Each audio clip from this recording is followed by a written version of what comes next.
भगवान के बड़े प्यारे भक्त गुजरात के जूनागढ़ में आज से 550 साल पहले श्री नरसिंह मेहता जी हुए। नरसिंह मेहता जी भगवान कृष्ण के बहुत बड़े भक्त थे, पर बेचारे सीधे साधे थे, अनपढ़ थे, पढ़ाई लिखाई नहीं हुई, शरीर से भी कमजोर थे। इनके पिताजी पुलिस के अधिकारी के पद पर थे। इनके जन्म लेने के कुछ ही दिनों बाद इनके माता और पिता का देहांत हो गया। इनकी दादी ने इनका पालन पोषण किया और देखा कि माता पिता मर गए हैं, तो जल्दी से इनका विवाह कर दिया। और विवाह होने के बाद एक बेटी और बेटा इनको हुआ। कुछ दिनों बाद जब दादी भी चल बसी, तो इनके जो भाई थे उनके मन में खोट आ गया और इनके भाई ने सारी संपत्ति को हड़प करके इनको भगा दिया। और इधर बेटी का विवाह नरसिंह मेहता ने सिरसागढ़ के जो एक सेठ जी थे उनके बेटे से कर दिया। और उसके बाद कुछ ही दिनों के बाद इनकी पत्नी का भी देहांत हो गया और काल चक्र के प्रभाव से इनके पुत्र का भी देहांत हो गया। बचे अकेले। अब अकेले बचे तो क्या करें? भाई ने घर से निकाल दिया, जैसे विभीषण को रावण ने निकाला था। तो नरसिंह मेहता गांव के किनारे एक भगवान कृष्ण का मंदिर है टूटा फूटा, वहीं जाकर के और भगवान के मंदिर में ही रहने लगे, भगवान का भजन करने लगे, भगवान का भजन करने लगे। और इधर जो इनकी बेटी रामा थी, उसको भी एक बेटी हुई। और वो बेटी जब शादी के योग्य हुई तो उसका विवाह निश्चित हुआ, तिथि निश्चित हो गई। तो जो बेटी थी, उनके ससुर जी ने कहा, बेटी अब तुम्हारे बेटी की शादी है। वैसे तो मुझे पता है कि तुम्हारे पिताजी घर से बेदखल कर दिए गए हैं, पर घर में बहुत दिनों बाद कोई मांगलिक कार्य है तो मैं उनको निमंत्रण जरूर भेजूंगा भात का। वो आए या ना आए, कुछ लाएं या ना लाएं। बेटी को भी हर्ष हुआ कि चलो इसी बहाने पिताजी से इतने दिनों बाद मुलाकात होगी। और इधर जो रामा के ससुर जी थे, उन्होंने पुरोहित जी को बुलवाया और एक बड़ी लंबी चौड़ी लिस्ट तैयार की भात की। इतने मन सोना, इतने मन चांदी, हीरा मोती, फल, कपड़े। ये लिस्ट जब वो लिखवा रहे थे पुरोहित से, तो उनकी बेटी अंदर से सुन रही थी। वो बड़ी कांप गई कि मेरे पिताजी के पास तो कुछ नहीं है, मेरे पिताजी इतनी सामग्री कैसे लेके आएंगे, उनके पास तो खाने का ठिकाना नहीं है। रोते रोते अपने पति के चरणों में जाकर के गिर पड़ी, प्राणनाथ आपके पिताजी ने बड़ी लंबी चौड़ी लिस्ट बनवाई है, मेरे पिताजी कहां से दे पाएंगे इतना। पति ने कहा, मैं कुछ नहीं कर सकता, मेरे पिताजी बड़े जिद्दी हैं। अब उन्होंने जब लिख दिया है पत्र, तो वो पत्र जाएगा ही। और इधर नाऊ को दिया गया वो भात का पत्र, और नाऊ लेकर के कहां पहुंचा है? जूनागढ़ में पहुंचा है। और जूनागढ़ में नरसिंह मेहता को खोजने लगा बड़ी बड़ी बिल्डिंगों में, पर नरसिंह मेहता, उसको लगा कोई बहुत बड़े सेठ है नरसिंह मेहता, पर बिल्डिंगों में तो नरसिंह मेहता मिले नहीं। भगवान स्वयं एक वृद्ध ब्राह्मण का वेश बना करके आ गए और पूछा, किसको खोज रहे हो? नाऊ ने कहा, सुना है कोई इस गांव में नरसिंह मेहता रहते हैं, बहुत बड़े सेठ हैं। जो वृद्ध रूपी ब्राह्मण भगवान के रूप में, भगवान जो वृद्ध रूपी ब्राह्मण के रूप में आए थे, उन्होंने कहा, अरे वो नरसिंह मेहता तो पास के जो मंदिर है उसमें रहते हैं। नाई को बड़ा आश्चर्य हुआ। नाई ने कहा, मैंने तो सुना बहुत बड़े सेठ हैं, वो मंदिर में रहते हैं। भगवान ने कहा, सेठ है नहीं, सेठ थे, अब तो फकीर हो गए। मन लागो मेरो यार, फकीरी में मन लागो मेरो यार, फकीरे में मन लागो मेरो यार।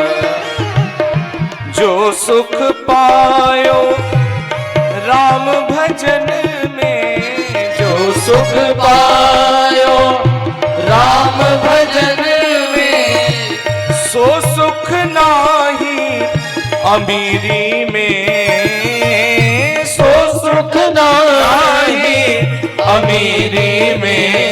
मन लागो मेरो यार, फकीरी में मन लागो मेरो यार, फकीरी में मन लागो मेरो यार, फकीरी में मन लागो मेरो यार, मन लागो मेरो यार, मन लागो मेरो यार। नाई मंदिर में गया, नरसिंह मेहता जी भगवान का स्मरण कर रहे थे।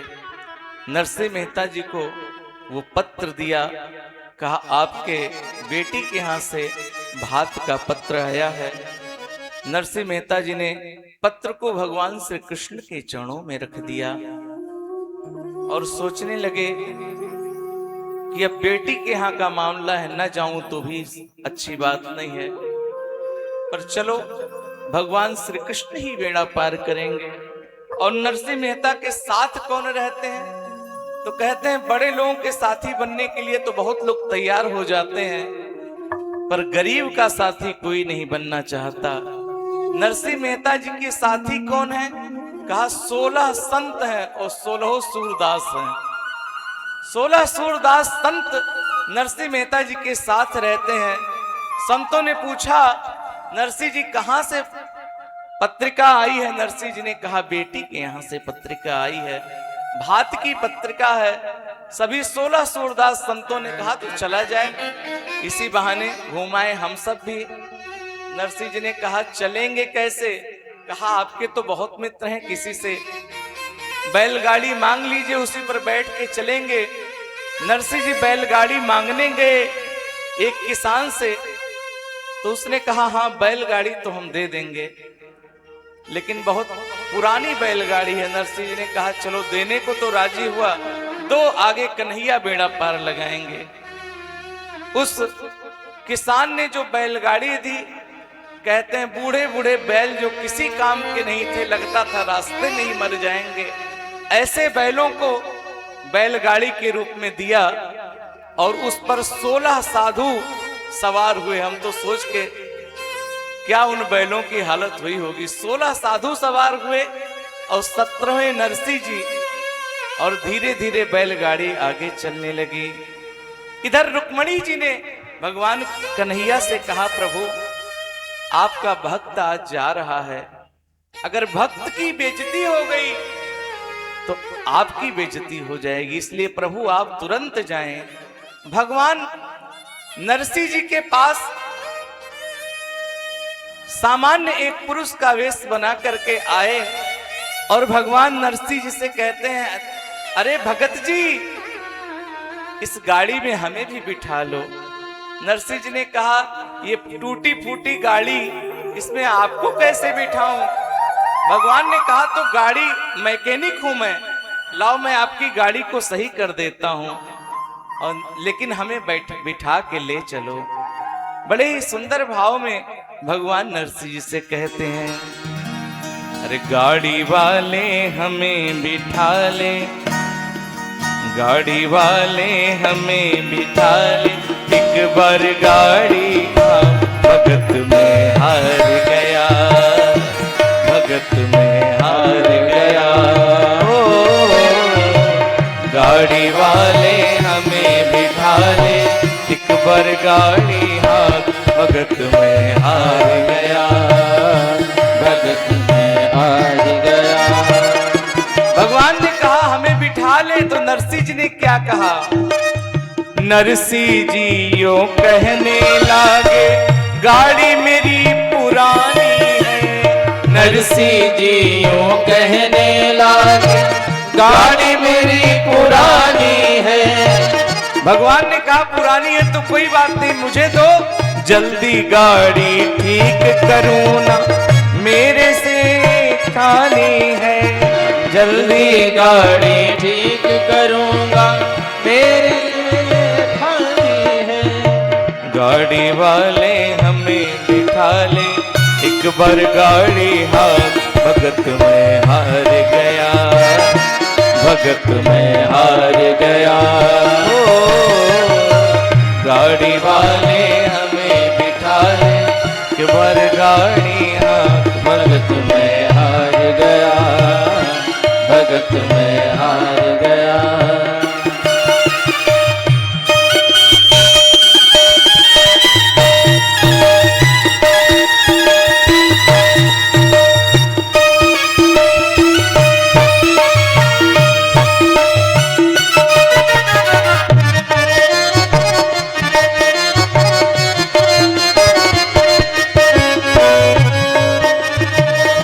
भगवान ने नरसिंह से कहा, भगत जी मैं आपकी गाड़ी तो बना दूंगा, पर गाड़ी की बनवाई क्या दोगे? नरसिंह जी ने कहा, प्रभु मेरे पास तो बनवाई देने के लिए कुछ नहीं है। क्या दोगे तुम सुधराई, कह दो तुम नरसिंह भाई। क्या दोगे तुम सुधराई, कह दो तुम नरसिंह भाई। नरसिंह जी ने कहा, हमारे पास तो ठाकुर जी का चरणामृत और तुलसी के पत्ते के अलावा कुछ नहीं है। चरणामृत तुलसी पत्ते देऊं तुमको मैं सुघराई। चरणामृत तुलसी पत्ते देऊं तुमको मैं सुधराई। भगवान ने कहा, भगत जी चरणामृत तुलसी पत्र नहीं चाहिए। नरसिंह जी ने कहा, तो क्या चाहिए? कहा, 5-7 तुम भजन सुनाओ, 5-7 तुम भजन सुनाओ। नहीं पल्ले में दाम, भगत में हार गया, भगत में हार गया। गाड़ी वाले हमें बिठा ले, एक बार गाड़ी हार, भगत में हार गया, भगत में हार गया।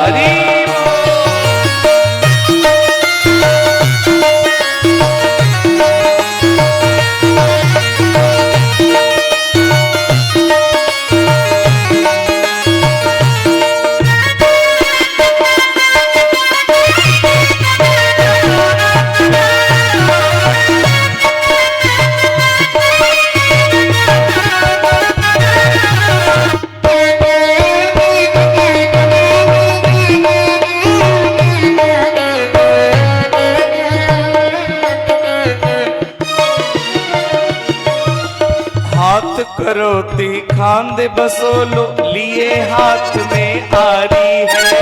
हाथ करोती हाथ बसोलो, लिए हाथ में आरी है। नरसिंह जी की बिगड़ी गाड़ी, प्रभु ने आए सुधारी है।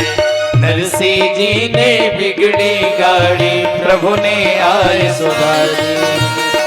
सोने के तो चाक मढ़ दिया, सोने के तो चाक मढ़ दिया।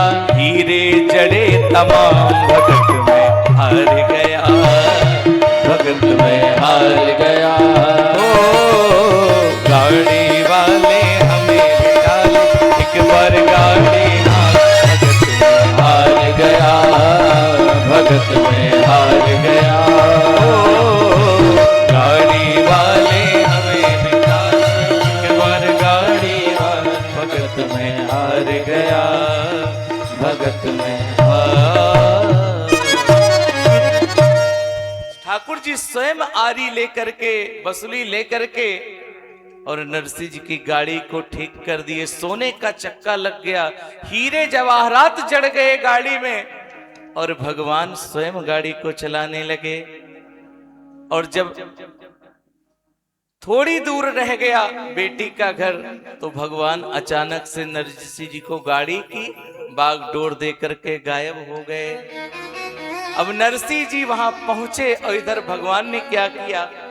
भगवान ने एक मुनीम का वेश बनाया और मुनीम का वेश बना करके सेठ जी के घर पर पहुंच गए और कहा, सेठ जी मैं नरसी भगत का मुनीम, और ये देखिए जो जो आपने लिस्ट में लिखा था, जा करके देखिए रथों में सब वस्तु आ चुकी है।